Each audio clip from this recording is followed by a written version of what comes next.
2024년 8월 26일 새벽입니다.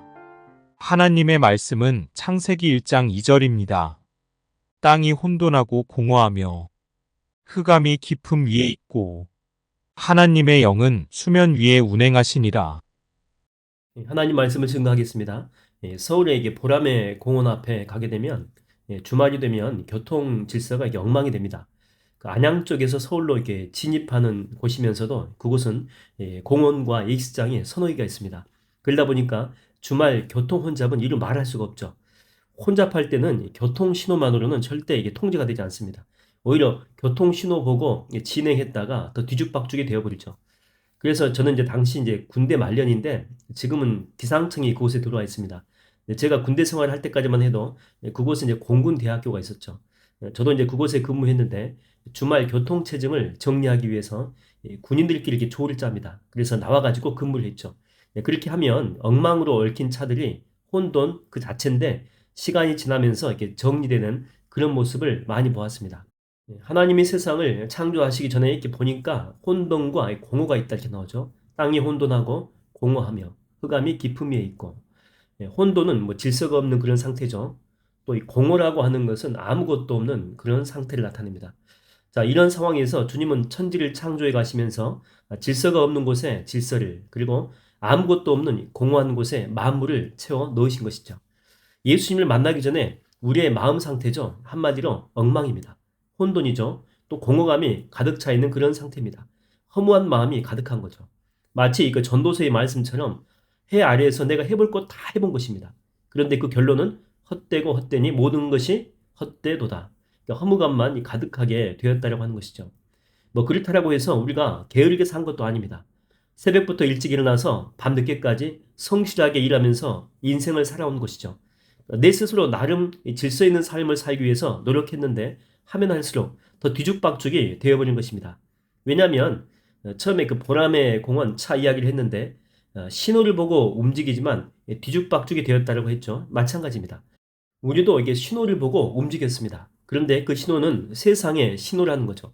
세상의 가치관, 또 세상의 어떤 선호도, 또 어떤 세상의 유행들이죠. 그런 것들을 신호 삼아서 움직이니 당연히 엉망이 되고 얽힐 수밖에 없다라고 하는 것입니다.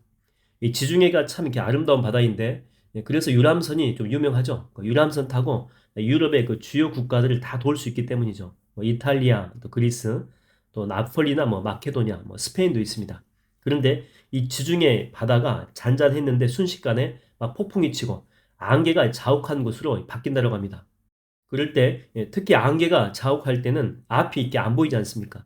그럴 때는 반드시 그 배를 인도할 그 유도선이 있대요. 그 작은 배겠죠. 그것을 따라가야 된다고 합니다. 왜냐하면 평소에는 수심이 깊어서 이게 괜찮거든요. 근데 파도가 치면 수심의 그 높고 낮음이 이렇게 순식간에 바뀌면서 그 암초 같은 거 있습니다. 이런 것에 걸릴 수가 있다고 하는 거죠.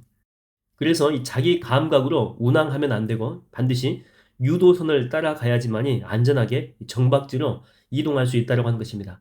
우리 인생도 마찬가지입니다. 나름 열심히 정직하게 살아보려고 노력했지만 뭐 암초에 걸리고 또 삶은 뭐 뒤죽박죽이 되어버리고 오도 가도 못하는 그런 상황이 된 것은 주님이 우리 가운데 주시는 주께서 주시는 신호를 보지 않고 내 스스로 결정했든지 아니면 세상의 신호를 따라갔기 때문에 그렇습니다. 여러분, 다시 여러분의 삶에 질서를 잡고 허무감을 벗어나서 기쁨과 감사를 회복하기를 원하십니까? 그렇다면 주님을 바라보십시오. 믿음의 주여 또 우리를 온전케 하여 주시는 예수님만 바라보십시오. 그럴 때 혼돈과 이 공허감은 사라지게 되고 기쁨과 감사와 질서가 다시 여러분의 인생 가운데 임할 것입니다. 여러분의 집에 책이 10,000권이 있다고 합시다. 그러면 이 책으로만 예쁘게 이렇게 집에서 쌓아 놓는다면 절대 질서 있게 쌓아지지 않습니다. 그래서 필요한 것이 뭐냐면 바로 책장입니다. 책장. 책장은 틀을 잡아주는 그런 역할을 하죠. 틀 속에 집어넣기만 하면 질서가 잡힙니다. 또 이렇게 다 꽂게 되면 질서만 잡히는 것이 아니라 예쁘기도 하죠. 그래서 장식용으로도 좋습니다. 여러분 우리 삶에도 틀이 있습니다. 바로 그게 말씀과 기도죠. 그게 바로 우리 삶의 인생의 틀이 되는 것입니다. 여러분 우리 인생은 하루에도 수많은 일들이 일어납니다. 10,000가지 일들이 우리에게 다가오죠. 그러나 그냥 놔두게 되면 혼돈 자체가 돼요. 근데 우리가 말씀과 기도의 삶을 살게 되면 혼란스러운 많은 일들이 일어나도 우리의 내면의 질서는 흔들리지 않는다라고 하는 것입니다. 말씀과 기도가 우리 삶의 틀이 돼가지고 질서를 잡아주기 때문에 그렇습니다. 오늘도 여러분의 인생 가운데 많은 일들이 임할 것입니다. 그러나 너무 걱정하지 마십시오. 여러분이 말씀과 기도의 삶을 사는 한 그 어떤 일도, 그 어떤 고민거리도, 또 환난이나 기근이나 핍박이나 위험이나 칼이나 그 어떤 것이라도 여러분을 혼돈 속에 밀어넣지 못할 것입니다. 실타래 풀리듯이 다 해결이 되고 책장에 꽂힌 이 책처럼 모든 질서가 다시 회복될 줄로 믿습니다. 오늘도 그런 은혜와 축복이 넘치는 하루가 되기를 주의 이름으로 축원드립니다. 기도하겠습니다. 하나님 아버지, 우리가 이 세상을 살아갈 때 혼돈과 공허함, 또한 허무감을 너무나도 많이 경험하게 됩니다. 나름 열심히 살아왔고 정말 최선을 다해 살아왔고 게으르지 않고 열정적인 그런 삶을 산 것 같은데 하나님, 이런 허무감이 밀려오는 내 자신 얼마나 비참합니까? 하나님, 알고 보니 내가 세상을 기준 삼아 살아왔고 세상의 가치관이 나의 비전이 되고 나의 꿈이 되었던 바로 그 이유 때문입니다. 하나님, 다시 주님만 바라보게 하여 주시옵소서. 예수 그리스도만 바라보게 하여 주시옵소서. 성령님만 의지하게 하여 주시옵소서. 그래서 이제는 세상 것에 가치관 두지 않고 오직 예수 그리스도와 말씀과 기도의 삶을 통해서 내 삶의 질서를 새롭게 잡아가는 복된 인생 되게 하여 주시옵소서. 오늘도 성령 충만한 삶이 되게 하여 주시옵소서. 예수님의 이름으로 기도하옵나이다. 아멘. 함께 고백하며 나아갑시다.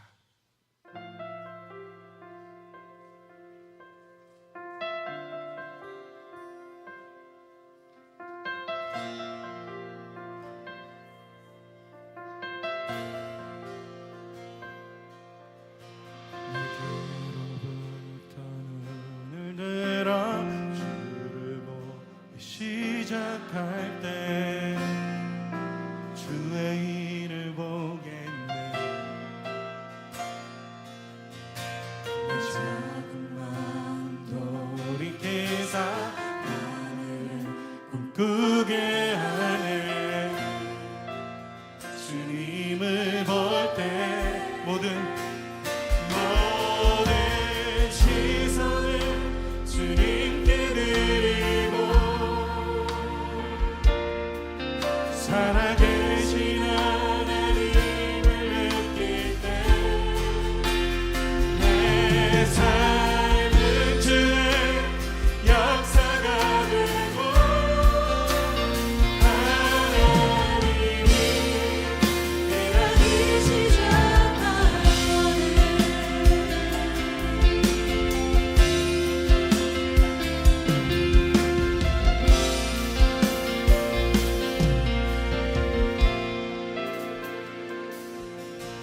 성령이 나를 변하시면 모든 그 사라지네. 주의 일을 보겠네. 황폐한 가운데서 주님만 알게 되리. 주님을 볼 때 모든 시선을 주님께 드리고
살아계신 하나님을 느낄 때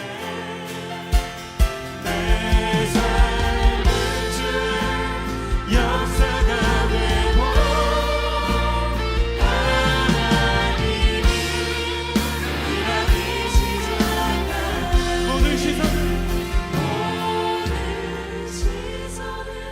주님께 드리고 전능하신 하나님을 느낄 때 세상은 주의 나라가 되고 하나님이 일하기 시작하네. 주의 역사하심과 일하심 보길 원합니다.